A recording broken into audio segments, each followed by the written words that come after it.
نحمده ونصلي على رسوله الكريم اما بعد فاعوذ بالله من الشيطان الرجيم بسم الله الرحمن الرحيم رب اشرح لي صدري ويسر لي امري واحلل عقدة من لساني يفقهوا قولي۔ پہلے لفظی ترجمہ، والذین، اور وہ لوگ، یؤمنون، وہ ایمان لاتے ہیں، بما، ساتھ اس کے جو، انزل، نازل کیا گیا، الیک، طرف تیرے، وما، اور جو، انزل، نازل کیا گیا، من، سے، قبل کا، آپ سے پہلے، تجھ سے پہلے، و، اور، بالآخرتی، ساتھ آخرت کے، ہم، وہ، یوقنون، وہ یقین رکھتے ہیں، اولئک، یہی لوگ، علی، اوپر، ہدن، ہدایت کے ہیں، من ربہم، من، سے، ربی، رب، ہم، ان کے، یعنی ان کے اپنے، من ربہم، اپنے رب کی طرف سے، و، اور، اولئک، یہی لوگ، ہم، وہ، المفلحون، فلاح پانے والے ہیں، کامیاب ہونے والے ہیں۔ اب ان الفاظ کا ہم انالیسس کرتے ہیں یا ان کی تھوڑی ڈیٹیل میں جاتے ہیں۔ والذین، اور وہ لوگ، یہ جو وا ہے اس کا بھی مطلب ہے۔ اب دیکھیں نا عربی زبان میں حرفوں کے بھی مطلب ہے۔ والذین یؤمنون، دوبارہ آ گیا یؤمنون، بما، ساتھ اس کے جو، انزل، نازل کیا گیا، نون زے لام، نزلہ، نزلہ کا لفظ آپ بولتے ہیں تو اس کو کیوں نزلہ کہتے ہیں؟ اس میں بھی کچھ گرتا ہے۔ تو انزلہ، اتارنا، نازل کرنا، تو انزلہ، اتارا گیا، الیک، یہ بھی دو لفظوں سے مل کر بنا ہے، ایک ہے الا اور ایک ہے کا۔ الا کا مطلب ہوتا ہے طرف، اور کا جو حرف ہے اس کا کیا مطلب ہے؟ تیرا، آپ کا۔ وا، پیچھے گزر چکا، ما، گزر چکا، انزلہ، گزر چکا، من، گزر چکا، قبل، اردو میں قبل بھی استعمال ہوتا ہے، قبل کا معنی ہوتا ہے پہلے، کا، گزر چکا، وا، گزر چکا، بے، گزر چکا، آخرت، یہ آنے والی ہے۔ جی، آخرت کا لفظ جو ہے آخری سے ہے، تو آخرت جو آخر میں آئے گی، ہم، وہ، یوقنون، یقین کرتے ہیں، ملتا جلتا ہے نا یوقنون یقین سے، تو اس کا جو روٹ ہے وہ ہے یہ قاف نون، واضح اور ثابت ہونا، وہ چیز جو دل، عقل، ارادے کو مسخر کر لے، یعنی یقین اس کیفیت کا نام ہے کہ جو انسان کی عقل، دل، ارادے کو اپنے قابو میں لے لے، اپنے کنٹرول میں لے لے۔ ایک ایمان ہوتا ہے، ایک یقین ہوتا ہے۔ ایمان پہلا درجہ ہوتا ہے، یقین آخری درجہ ہوتا ہے۔ عمل دونوں میں ایک ہی ہے، ماننا، لیکن یقین ایسا ماننا ہوتا ہے کہ جس کے بعد دل، دماغ، ارادہ، اختیار سب کچھ اس کے تابع ہو جائے، اسی کے مطابق ہو جائے۔ اولئک، یہ نیا لفظ آ گیا ہے، یہ لوگ یا وہ لوگ، ایسے لوگ، الا، اوپر، ایک ہوتا ہے الا اور ایک ہوتا ہے الا۔ الا ہوتا ہے الف کے ساتھ طرف، اور الا عین کے ساتھ اوپر۔ ہدن، ہدایت کے، من، رب، رب، ہم، و، اولئک بھی گزر چکا، ہم بھی گزر چکا، المفلحون، فلاح پانے والے، مفلح کی جمع، فے لام ہے اس کا روٹ ہے، فلاح کا مطلب ہوتا ہے کاٹنا، پھاڑنا، فلاح کہتے ہیں کامیابی کو. اصل میں یہ فلاح کا لفظ کسان کے لیے، فارمر کے لیے استعمال ہوتا ہے عربی میں. فلاح کیا کرتا ہے؟ زمین کو پھاڑتا ہے اور فصل کاٹتا ہے. تو کاٹنے پھاڑنے والے کو کیا کہتے ہیں؟ فلاح. تو فلاح کہتے ہیں کامیابی کو، لیکن مکمل کامیابی کے لیے فلاح استعمال ہوتا ہے، ادھوری کامیابی کے لیے نہیں. یہ دنیا اور آخرت دونوں کی کامیابی کے لیے استعمال ہوتا ہے. مفلح اصل جو چیز ہے نا وہ آپ کو پہچان کرنی ہے. لفظ پہچانیے. کسی بھی اسکل کو اگر آپ نے اختیار کرنا ہے تو اس کے لیے کیا ضروری ہے؟ آپ ریپیٹ کریں اس کو بار بار. پہلے الفاظ کو سمجھیے، غور کیجیے، پہچانیے، دماغ لڑائیے، اس کے بعد اس کو بار بار پڑھیے حتیٰ کہ وہ آپ کو ازبر ہو جائے اور آپ اس کے ماسٹر ہو جائیں، اور ایک وقت آئے کہ ان الفاظ کو آپ بغیر کسی ترجمے کے ڈائریکٹ سمجھ سکیں. ٹھیک ہے. ان آیات کا خلاصہ مفہوم والذین یؤمنون بما انزل الیک، ان ساری چیزوں کو مانتے ہیں جو محمد صلی اللہ علیہ وسلم پر اتاری گئی، خواہ وہ قرآن پاک کی شکل میں یا وہ احادیث کی شکل میں. کتاب کو بھی مانتے ہیں اور حکمت کی ان باتوں کو بھی مانتے ہیں، ان کو بھی سنجیدگی سے لیتے ہیں جو نبی صلی اللہ علیہ وسلم پر اتاری گئی. وما انزل من قبلک، اور جو آپ سے پہلے اتاری گئی یعنی دیگر انبیاء پر، ان میں سے جو باتیں محفوظ ہیں ان کی بھی تصدیق کرتے ہیں. وہ کھلے دل کے لوگ ہیں. اور کیا کرتے ہیں؟ اپنے انجام کی فکر کرتے ہیں. وبالآخرۃ ہم یوقنون، آخرت پر وہ یقین رکھتے ہیں. آخرت کے بارے میں وہ اتنے سنجیدہ ہوتے ہیں کہ ان کی دنیا کے تمام تر فیصلے، ان کا دل، ان کی عقل، ان کے ارادے، ان کے اختیارات سارے کے سارے آخرت اورینٹڈ ہوتے ہیں، آخرت کے تابع ہوتے ہیں. وہ آخرت کو سامنے رکھ کر دنیا میں رہتے ہیں، وہ انجام کو سامنے رکھ کر جیتے ہیں. اولئک، ایسے لوگوں کی پہچان کیا ہے یا ایسے لوگوں کا طریقہ کیا ہے؟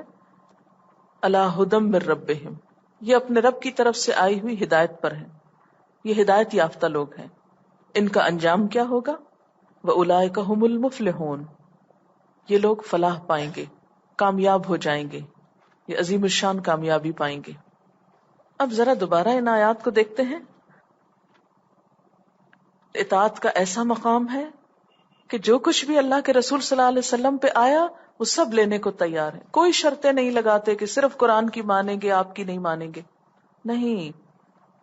والذین یؤمنون بما انزل الیک، بما، جو کچھ آپ کی طرف آیا، پسند ہے یا نہیں، دل چاہتا ہے یا نہیں، سب کو سچا مانتے. اور اتنے بڑے دل والے ہیں کہ پچھلے پیغمبروں کی تعلیمات کو بھی ریکگنائز کرتے، ان کو بھی مانتے کہ ہاں وہ بھی اللہ تعالیٰ ہی کے بھیجے ہوئے تھے، اور جو کچھ ان کی طرف آیا وہ بھی حق ہے، وہ بھی سچ ہے. اور پھر بے فکر ہو کر، بے خوف ہو کر، غفلت سے نہیں جیتے، آخرت کو سامنے رکھ کے جیتے. وہ شارٹ سائٹڈ نہیں ہوتے، کوتاہ نظر نہیں ہوتے، صرف آج کی نہیں سوچتے، دور اندیش ہوتے ہیں، کل کی بھی سوچتے ہیں. آج تو گزر جائے گی، کل کہاں ہوں گے، یہ دنیا تو ہاتھ سے نکل جائے گی، کل آخرت کا کیا بنے گا.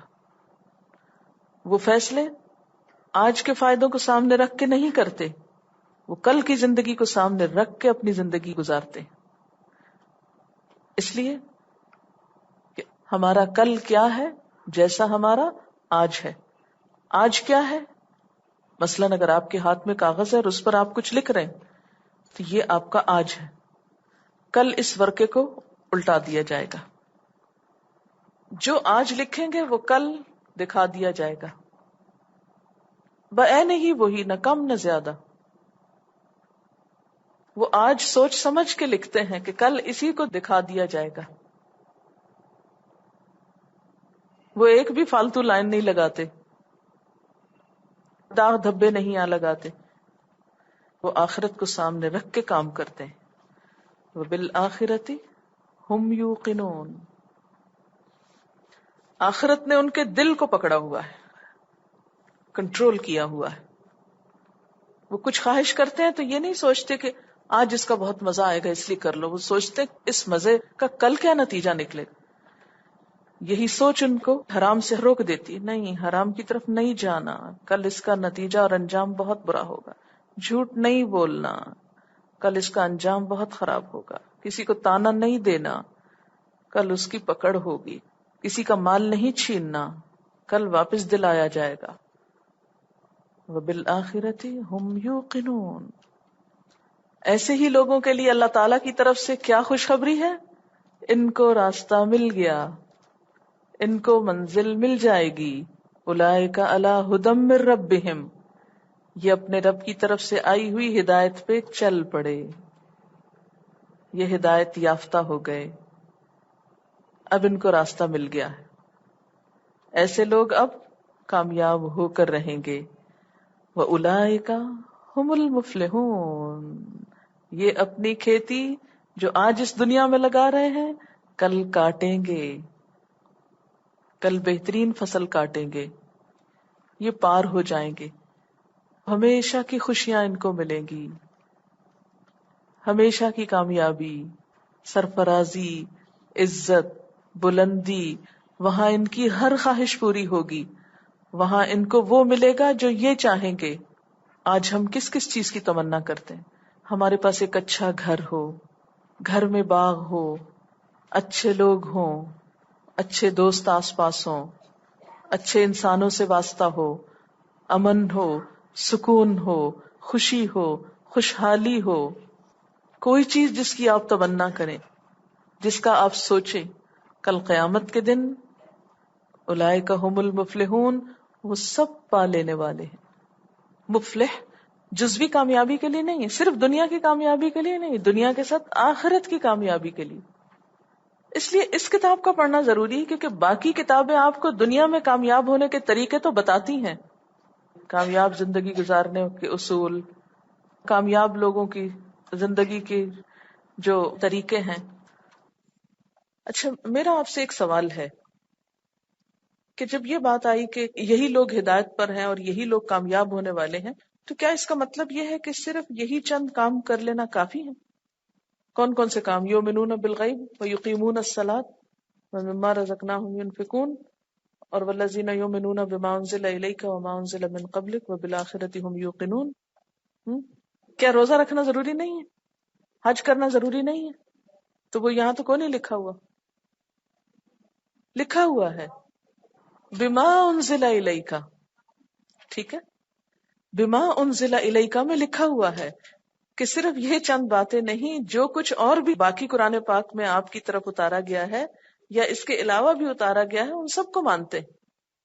اچھا جناب، قرآن پاک میں جو لفظ آیا وہ ہے مفلحون، جس کا سنگولر کیا ہے؟ مفلح. مفلح کا روٹ کیا ہے؟ فے لام ہے. ٹھیک ہے، اس سے ہم اردو میں ایک لفظ استعمال کرتے ہیں فلاح. کس کے معنی میں؟ کامیابی کے معنی میں. فے لام ہے کا مطلب کیا تھا؟ کاٹنا اور پھاڑنا. یہ اس کا لفظی معنی ہے، ڈکشنری میننگ. اوکے، اب آپ دیکھیے کہ کاٹنے پھاڑنے والے کو فلاح کہتے ہیں. عربی میں فلاح بولتے ہیں کسان کو. قرآن پاک میں ہمیں یہ بتایا گیا ہے کہ متقی کا انجام کیا ہے؟ مفلح. مفلح کے لیے کیا بننا ضروری ہے؟ کون سی کوالٹیز ہونی چاہیے اس کے اندر؟ فلاح کی. ایک تو وہ کوالٹیز ہیں نا جو اللہ تعالیٰ نے آپ کو ریچولز کی شکل میں بتا دی، یؤمنون بالغیب ویقیمون الصلاۃ ومما رزقناہم ینفقون. اب مجھے آپ بتائیے کہ کسان کیا کرتا ہے؟ زمین پھاڑتا ہے، اس کے لیے کیا کرتا ہے؟ ہل چلاتا ہے. زمین نرم کرنے کے لیے کیا کرنا پڑتا ہے؟ اس کو پہلے پانی لگانا پڑتا ہے. جی ہاں، پہلے پانی لگا دیتے ہیں، وہ گیلی ہو جاتی ہے، پھر اس کے بعد اس کو آسانی سے پھاڑ لیتا ہے. پھر اس کے بعد کیا کرتا ہے؟ اس میں بیج ڈالتا ہے. جب بیج ڈال دیتا ہے تو پھر بس ڈال کے گھر چلا جاتا ہے. جی، اس کی حفاظت کرتا ہے کہ اس کے کومپلے نکلے. پھر اگر اس کے ساتھ کچھ اور بھی نکل آئے تو اس کو کاٹ کے نکال پھینکتا ہے. اس سارے پروسیجر میں اس کی فکر نہیں کہیں جاتی، اس کو دھڑکا لگا رہتا ہے، پتہ نہیں بارش ہوگی کہ نہیں. آپ نے کبھی کچھ اگایا، کچھ بویا، اس وقت آپ کے دل میں کیا ہوتا ہے؟ یہ جو بیج میں ڈال رہی ہوں پتہ نہیں یہ نکلے گا کہ نہیں نکلے گا. پھر کیا ہوتا ہے؟ نکل آتا ہے تو آپ کہتے ہیں پتہ نہیں یہ بڑھے گا کہ نہیں بڑھے گا. جب بڑھ جاتا ہے تو آپ کیا سوچتے ہیں؟ پتہ نہیں اس میں پھل آئے گا یا نہیں آئے گا. پھر کیا سوچتے ہیں؟ کب تک آپ بے فکر نہیں ہوتے؟ جب تک کہ آپ اس کو کاٹ نہیں لیتے. اور کاٹ کے بھی اگر وہیں رکھ کے آ جائیں، ہوائیں آئیں گی اڑا کے لے جائیں گی. جب تک آپ اس سے فائدہ نہیں اٹھا لیتے، اس کو بیچ نہیں لیتے فار ایگزامپل، یا اس کو کھا نہیں لیتے، یا جو بھی اس کا مقصد ہے. تو متقی کا ہم نے مانا پڑا تھا کہ وہ بہت حساس انسان ہوتا ہے، فکر مند ہوتا ہے، محتاط ہوتا ہے، کیئرفل ہوتا ہے، غافل اور بے فکرہ نہیں ہوتا. تو اس کو امیجن کریں ایک کسان میں، ایک فارمر میں، ایک فلاح میں. ان کوالٹیز کو ڈھونڈیں اور ان دونوں کے بیچ میں اپنے آپ کو ڈھونڈیں. اب ہم ذرا متقین کی صفات دوبارہ دیکھتے ہیں اور فلاح کو بھی ذرا ساتھ ساتھ لے کے چلنا ہے. متقی جو ہوتا ہے وہ غیب پر ایمان لاتا ہے. ایمان کہاں ہوتا ہے؟ اس کی جگہ کیا ہے؟ دل. دل کی کیفیت بتائی گئی نا، اس کی باطنی کیفیت. یہاں پر آپ دیکھیں کہ اگر فلاح کو یہ یقین نہ ہو، یا اس کے اندر ایک ایمان کی کیفیت نہ ہو، اعتماد نہ ہو کہ یہ موسم اس چیز کے اگانے کا ہے یا یہ زمین اگائے گی، تو اس وقت تک وہ بیج نہیں اس میں ڈالتا نا. ایک طرح سے کسان کا بھی ایک غیب پر ایمان ہوتا ہے تو تبھی وہ بیج ڈالتا ہے نا. وہ جو بیج ڈال رہا ہوتا ہے نا تو اپنے ہاتھ سے ایک چیز گنوا کے مٹی میں ڈال رہا ہوتا ہے. تو ایمان بالغیب ہے نا ایک طرح سے اس کا بھی. پھر آپ دیکھیں یقیمون الصلاۃ میں کس چیز کا اظہار ہوتا ہے؟ جسمانی ایکسرسائز، مشقت. کبھی آپ کھڑے ہیں، کبھی آپ جھکیں، کبھی آپ زمین پر سر رکھیں، کبھی آپ بیٹھ کے کچھ کر رہے ہیں، کبھی آپ پھر کھڑے ہو رہے ہیں. نماز مختلف حالتوں میں اللہ کے ذکر کا نام ہے نا. نماز کو امیجن کریں ذرا، کھڑے ہیں، ہاتھ اٹھائے، پھر جھکے، پھر کھڑے، پھر سجدے میں، پھر بیٹھے، پھر اٹھے، پھر نیچے، پھر اوپر، پھر دائیں بائیں، ہے نا. بالکل اسی طرح کسان بھی صرف آرزوؤں اور تمناؤں سے کام نہیں لیتا، یا بس بیج پھینک دیا بس کافی. کبھی بیٹھ کے کام کر رہا ہوتا ہے، کبھی جھک کے کام کر رہا ہوتا ہے، کبھی کھڑے ہو کے کر رہا ہوتا ہے. یعنی مسلسل، یعنی فزیکلی اس میں انوالو ہوتا ہے، جسمانی طور پر بھی مشقت کرتا ہے. محض سوچے نہیں سوچتا، محض توکل اور اعتماد کر کے نہیں بیٹھ جاتا، بلکہ عملی کوشش ضروری ہوتی. پھر اس کے بعد آپ دیکھیں کہ جو رزق ہم نے ان کو دیا اس میں سے خرچ کرتے ہیں، گویا حقوق العباد ادا کرتے ہیں. کسان بھی جو کچھ اگاتا ہے وہ سب خود ہی کھا جاتا ہے. کیا کرتا ہے؟ کچھ دوبارہ اگانے کے لیے رکھتا ہے، کچھ انسان کھاتے ہیں، کچھ چڑیاں پرندے کھاتے ہیں. یعنی ایک کسان کی محنت سے کتنی مخلوق فائدہ اٹھاتی، کبھی سوچا آپ نے؟ کتنے فائدہ اٹھاتے. اسی طرح ایک متقی انسان جو ہوتا ہے اس کی زندگی ایک کسان کی طرح فائدہ مند ہوتی، بارآور ہوتی. جیسے حضور صلی اللہ علیہ وسلم نے فرمایا نا کہ جب ایک کسان کچھ زمین میں اگاتا ہے تو اس سے چڑیاں پرندے وغیرہ جو کچھ کھا جاتے ہیں وہ سب اس کے لیے صدقہ لکھا جاتا ہے. تو اسی طرح ایک بندہ مومن جو ہوتا ہے نا، اس کا ہر عمل اس کے لیے نیکی کے جذبے کے ساتھ کیا ہوا صدقہ ہوتا ہے. اب ایک کسان اگر سب چڑیوں کے اوپر بین لگا دے، زمین کے کیڑوں کا ناطقہ بند کر دے، اور کسی انسان کو پاس پھٹکنے نہ دے اپنے فصل کے، کسی کو کچھ کھانے نہ دے اس میں سے، تو پھر وہ خود غرضی کے ایک جذبات آ جائیں گے نا.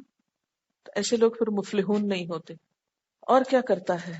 یؤمنون بما انزل الیک. اچھے کسان کون ہوتے ہیں؟ جو اپنے پچھلوں کے تجربات سے فائدہ اٹھاتے ہیں. یعنی ایک کسان وہ ہوتا ہے نا کہ جو ان پڑھ ہوتا ہے، جاہل ہوتا ہے، اور وہ بس لگی بندی روٹین میں کام کرتا ہے. اور ایک کسان وہ ہوتا ہے کہ جو پوری طرح انفارمیشن رکھتا ہے. اب آپ دیکھیں اس وقت ایگریکلچر میں دو طرح کے ٹرینڈز ہیں نا.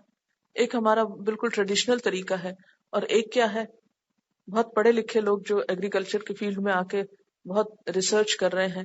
اور نہ صرف یہ کہ ہمارے ملک میں بلکہ پوری دنیا میں آپ دیکھیے ان کا ایگریکلچر جو ہے وہ کہاں جا رہا ہے. اور اسی طرح صرف کتابیں پڑھ کر ہی نہیں آپ اچھے کسان بن سکتے، بلکہ وما انزل من قبلک، پچھلے تجربات اور پچھلے مشاہدات جو ہیں وہ بھی فائدہ دیتے ہیں. تو بنیادی طور پر کامیاب انسان جو ہوتا ہے وہ پریجوڈس نہیں ہوتا، اس میں تعصب نہیں ہوتا، صرف اپنے تجربے اور اپنے علم کو ہی کافی نہیں سمجھتا. گزشتہ لوگ جو اس فیلڈ میں کام کر چکے ہیں ان کے تجربات سے بھی فائدہ اٹھاتا ہے. وَبِالْآخِرَةِ هُمْ يُوقِنُونَ، اور اپنے اینڈ کو سامنے رکھ کر کام کرتا ہے متقی. اور اچھا کسان بھی کیسے کام کرتا ہے؟ ایک ٹارگٹ مقرر کرتا ہے نا کہ مجھے یہ اچیو کرنا ہے، اتنا اچیو کرنا ہے، اس میں سے اتنا نکلنا چاہیے، اس زمین سے اتنی برآمد ہونی چاہیے فصل. بلکہ وہ کام ہی اس وقت شروع کرتا ہے جب نتیجہ اچھا نکلنے والا. اس کے لیے وہ صحیح موسم کا انتظار کرتا ہے، صحیح طریقے اختیار کرتا ہے.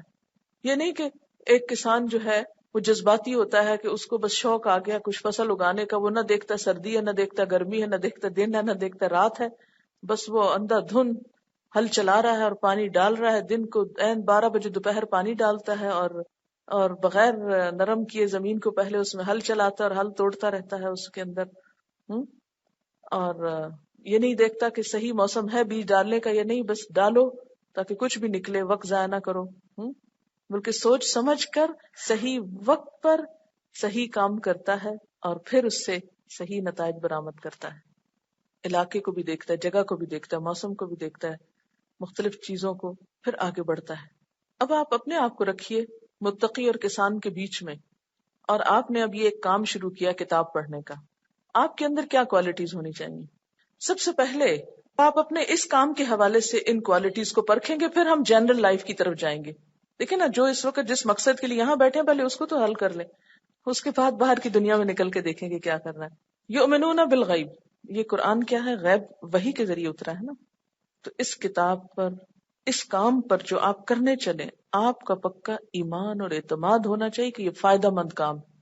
جس کو یہ یقین نہیں کہ یہ کام جو میں کر رہی ہوں یہ فائدہ مند ہے، وہ کبھی بھی پورے شوق سے کام نہیں کر سکے گا. تو پہلی کوالٹی جو آپ کے اندر ہونی چاہیے کہ میں جو یہاں آ کر محنت کر رہی ہوں اور پڑھ رہی ہوں اور سیکھ رہی ہوں اور جو مجھے بتایا جا رہا ہے اس پہ عمل کر رہی ہوں، یہ سب کچھ مجھے فائدہ دے گا. ابھی تو کچھ فائدہ نظر نہیں، ابھی تو سب جا ہی رہا ہے آپ کے ہاتھ سے. فائدہ کہاں رکھا ہوا ہے؟ غیب کے پردے میں نا. ابھی وہ ہٹے گا تو نظر آئے گا کہ آپ کے ایک ایک منٹ پر آپ کو ملا کیا. آپ کو پتا ہے ایک طالب علم جب علم کے راستے میں نکلتا ہے تو وہ فی سبیل اللہ ہوتا ہے، وہ عبادت میں ہوتا ہے یہاں تک کہ وہ واپس نہ پلٹ آئے. اور کیا آپ کو یہ معلوم ہے کہ علم حاصل کرنا نفل نماز پڑھنے سے بھی زیادہ افضل درجے کی عبادت ہے؟ کیوں؟ اس لیے کہ فرض ہے نا. طلب العلم فریضۃ علی کل مسلم، علم حاصل کرنا ہر مسلمان پر فرض ہے. آپ اپنا فرض ادا کر رہے ہیں. دوسری بات، وَيُقِيمُونَ الصَّلَاةَ، اس میں کیا کریں گے آپ؟ فزیکلی، یعنی کہ آپ کا اٹھنا، چلنا، بھاگ دوڑ کرنا، قلم اٹھانا، پکڑنا، جتنے قدم آپ اس راہ میں اٹھاتے چلے جائیں گے وہ کیا ہوگا؟ کامیابی کا راستہ ہوگا. اور کیا کرنا ہے؟ وَمِمَّا رَزَقْنَاهُمْ يُنْفِقُونَ، مال جو اس کام میں لگے گا وہ سب بھی ایک صدقہ بن جائے گا. پھر اسی طرح اگر اس میں کسی اور کو شریک کر لیں گے، شیئر کریں گے کسی اور کے ساتھ، وہ بھی آپ کے لیے صدقہ جاریہ ہوگا. ٹائم انرجی یہاں بھی خرچ کرنا ہے، اور پھر بذات خود یہ علم جو ہے یہ بھی رزق ہے جو آپ کو مل رہا ہے. وَمِمَّا رَزَقْنَاهُمْ يُنْفِقُونَ، اس کو دوسروں تک بھی پہنچانا ہے، اسے دوسروں میں بھی خرچ کرنا ہے. وَالَّذِينَ يُؤْمِنُونَ بِمَا أُنزِلَ إِلَيْكَ، جو کچھ بھی ہمیں ملتا ہے چاہے اس کتاب میں سے ملے یا نبی صلی اللہ علیہ وسلم کی سنت یا حدیث میں سے ملے، اس کو مانتے جانا ہے. ٹھیک ہے، ہم یہ نہیں سوچنا کہ نہیں یہ آیت تو مانیں گے، حدیث نہیں لکھیں گے ہم، اگر صحیح ہے، اوتھینٹک ہے تو مانیں گے. ٹھیک ہے. وما انزل من قبلک، اور جو آپ سے پہلے اتارا گیا، یعنی پچھلے انبیاء کی جو باتیں ہیں، جو ہدایات ہیں، جو قرآن پاک میں ہمیں ملتی ہیں، ان کو بھی ہم نے ادب احترام سے ماننا ہے. ہم یہ نہیں کہیں گے کہ نہیں جو حضور صلی اللہ علیہ وسلم کی طرف آیا وہ تو مانیں گے، جو حضرت عیسیٰ علیہ السلام کے پاس آیا تو اس کو نہیں مانیں گے، یا کسی اور نبی کی بات کی گئی. نہیں، وہ انشاءاللہ تعالیٰ قرآن پاک میں بہت سی چیزیں آپ کو ملتی جائیں گی، ان کو بھی ادب احترام اور محبت سے لیتے جانا ہے. قرآن پاک میں اللہ تعالیٰ حضرت ابراہیم علیہ السلام کی مثال دیتے ہوئے فرماتے ہیں فَاتَّبِعْ مِلَّةَ ابراہیم حنیفا، آپ ابراہیم علیہ السلام کے طریقے کی پیروی کیجیے. ٹھیک ہے نا. اچھا، وَبِالْآخِرَةِ هُمْ يُوقِنُونَ، آخرت پر وہ یقین رکھتے ہیں. یہاں ایک تو وہی آخرت ہے، ہم نے اپنا یہ عمل کس کے لیے کرنا ہے؟ اس نیت سے نہیں کرنا کہ اس سے ہمیں کچھ دنیا کا مال مل جائے. دنیا تو جو قسمت میں آئی جائے گی، اس کو کھائے بغیر، پہنے بغیر، استعمال کیے بغیر نہیں مریں گے آپ، یقین رکھیے اس بات پہ. لیکن اس کے ساتھ ساتھ وبالآخرۃ ہم یوقنون، انجام کو سامنے رکھ کے کام کا آغاز کرنا ہے، آخرت اورینٹڈ ہو کر، کوئی گول اور ٹارگٹ سامنے رکھ کے کام کرنا ہے. یہ دیکھنا ہے کہ جو کچھ میں کام کر رہی ہوں آخرت میں نتیجہ کیا نکلے گا، اس کا فائدہ کیا ہوگا. عملی زندگی میں انہی چیزوں کا ثبوت دینا ہے. کیا؟ یؤمنون بالغیب، اور نماز قائم کرنا، رزق خرچ کرنا، کھلے دل کا مالک ہونا. ہر کام جو بھی آپ کریں، آپ سوچیں کہ اس کام کا میری آخرت میں کس طرح فائدہ ہو سکتا ہے. آپ کہیں گے نہیں، یہ کھانا پکانا اور روٹی پکانے میں ٹائم ضائع کرنا، اس کا مجھے آخرت میں کیا ملے، کچھ نہیں ملے گا، چھوڑو اس کو. ایسے نہیں کرنا. جب آپ اس دنیا کا کام، مثلاً آپ ایک روٹی ہی بنا رہے ہیں، آپ کو پتا ہے کہ کسی کو کھانا کھلانا جو ہے وہ جنت میں لے جانے والے کاموں میں سے. قرآن پاک میں جنت والوں کی خوبی بتائی گئی، یطعمون الطعام علی حبہ مسکینا و یتیما و اسیرا. اللہ کی محبت میں وہ ضرورت مندوں کو، مسکینوں، یتیموں، اسیروں، سب کو کھلاتے ہیں. کپڑے دھونا عبادت ہے کہ دنیا کا کام ہے؟ عبادت ہے. کیسے عبادت ہے؟ صفائی نصف ایمان ہے. اچھا، گھر کی صفائی کرنا عبادت ہے کہ نہیں؟ نہیں، یہ ہماری شان کے خلاف ہے. توبہ توبہ توبہ. ہمارے ہاتھوں کو مٹی لگ جائے، ہمارے ہاتھ مٹی میں لگ جائے، توبہ، تمہاری عزت کے خلاف. یاد رکھیں جانا کہاں ہے. اس وقت تو مٹی سے اچھی بھی کوئی چیز نہیں. پتا ہے آپ کو، مرنے کے بعد مٹی سے اچھی کوئی چیز نہیں ہمارے لیے. پانی میں جانا پسند کریں گے، شیشے کے بکسے میں رکھا جانا پسند کریں گے، پتوں میں ڈھانپا جانا پسند کریں گے، ہوا میں اڑایا جانا پسند کریں گے. کہاں پسند کریں گے جانا؟ مٹی میں. مٹی میں ہاتھ ڈالنا یا مٹی والا کام کر لینا کوئی عزت کے خلاف نہیں ہے. اس میں کوئی شان کے خلاف بات نہیں. یہ بھی ایمان کا ایک حصہ ہے. اس سے بھی ایمان مضبوط ہوتا ہے. ایمان صرف قرآن پڑھ کے ہی مضبوط نہیں ہوتا، اس کام سے بھی ہوتا ہے. اور کون سا کام آخرت میں کام آئے گا؟ کسی کو کپڑا سی کر دینا. سلائی اگر آپ کو آتی ہے اور آپ کچھ سی رہے ہیں تو آپ دنیا کا کام کر رہے ہیں. ہاں، بظاہر دنیا کا ہے، لیکن آپ ڈھانک رہے ہیں. تو کسی کو کپڑا پہنانا جو ہے یہ کوئی عبادت نہیں ہے یا نہیں ہے نا. صرف بات یہ ہے کہ ہم جس کی بھی کوئی خدمت کریں اس پہ احسان نہ جتائیں، اس کو مینشن نہ کریں. ہمارے سارے اچھے بھلے کام تباہ و برباد اس وقت ہوتے ہیں جب ہم احسان جتانا شروع کر دیتے ہیں. جب بچوں کو کھانا کھلا دیا، چیخنا چلانا شروع کر دیا. میری تو عمر ہی گل گئی تم کو پکا پکا کے دیکھے، مجھے تو چولہے سے اٹھنے کی فرصت نہیں. کسی کو تانا نہیں دینا، خوشی خوشی شوق سے آگے بڑھنا ہے کہ میں جو ہاتھ پہ ہاتھ رکھ کے بیٹھی ہوں، اماں میری کام کر رہی ہے، نہیں مجھے اٹھ کے کرنا ہے، مجھے اجر و ثواب لینا ہے. اب اپنے آپ سے پوچھئے، ایمان بالغیب ہے یا نہیں؟ یقیمون الصلاۃ، نماز قائم کرتے ہیں. اپنے آپ سے پوچھئے، صدقات، صرف زکوٰۃ کی بات نہیں، کتنا آگے بڑھ کر دوسروں کو دیتے ہیں، کتنی مدد کرتے ہیں دوسروں کی. مال نہیں ہے تو کوئی بات نہیں، نہیں اور کیا ہے، دیکھیے میرے پاس اور کیا ہے. جسمانی قوت ہے، ذہنی قوت ہے، علم کی قوت ہے، کیا ہے میرے پاس جو میرے بھائی کے پاس نہیں، میں اس کو دوں. اور پھر اس میں نے آپ سے کہا تھا کہ بما انزل الیک میں کوئی بھی اچھی بات جو قرآن و سنت کی پتہ چلے تو اس کو کم از کم مان تو جانا کہ یہ بات درست ہے. اکثر باتوں میں ہم کہتے ہیں کہاں قرآن میں لکھا ہے، حالانکہ لکھا ہوتا ہے، پھر بھی نہیں مان رہے ہوتے. وما انزل من قبلک، پچھلے جو پیغمبر تھے جو ان کی اچھی باتیں ہیں ان کا بھی احترام اور ادب تھی. وبالآخرۃ هم یوقنون، کتنے کاموں میں مجھے آخرت کی فکر ہوتی ہے کہ میں نے واپس جانا ہے. کتنی دفعہ دن میں خیال آتا ہے واپسی کا، اپنا احتساب خود کر لیتے ہیں ہم. تو پھر اللہ تعالیٰ کہتے ہیں اولئک علی ھدی من ربہم، یہ کام جو کریں گے ہدایت پر ہیں، ان کو کامیابی ملے گی. لیکن ہم تو یہ سمجھتے ہیں کہ کرنا نہ کرنا برابر ہے. شیطان جو ہمارا دشمن ہے نا، وہ ہمیں تسلی سے کچھ نہیں کرنے دینا چاہتا، اس سے بچنا ہے. لیکن اللہ تعالیٰ نے ایک وعدہ کر رکھا ہے، کیا؟ ان عبادی لیس لک علیہم سلطان، میرے بندے ان پہ تیرا بس نہیں چلے گا. تو ہم جب اللہ کے بن جائیں گے نا، پھر انشاءاللہ اس کی شرارتوں سے محفوظ رہیں گے. وآخر دعوانا ان الحمد للہ رب العالمین. سبحانک اللہم وبحمدک، نشہد ان لا الہ الا انت، نستغفرک ونتوب الیک. والسلام علیکم ورحمۃ اللہ وبرکاتہ.